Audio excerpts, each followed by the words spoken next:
ڈالیں گے، ہم ان کو مصلے تک مسجد تک لے کے نہیں جائیں گے تو پھر ان کو ان چیزوں کا کیسے پتہ چلے گا؟ جب ہم خود رات بھر ٹی وی پہ نیٹ پہ ڈرامے دیکھ رہے ہیں، ٹک ٹاک چلا رہے ہیں، تو اس طرح کی چیزوں پہ مگن ہیں، تو ہمارے بچوں کو ہمارا یہی ایڈریس ملے گا، ہمارا یہی ان کو کلچر ملے گا، ان کو یہی ہماری تربیت ملے گی کہ ہماری ماں یہ کام کرتی ہے تو ہم نے بھی وہی کرنا ہے۔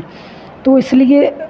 ماں کی گود جو ہے وہی پہلی درسگاہ ہوتی ہے۔ یہ ہم سب کا،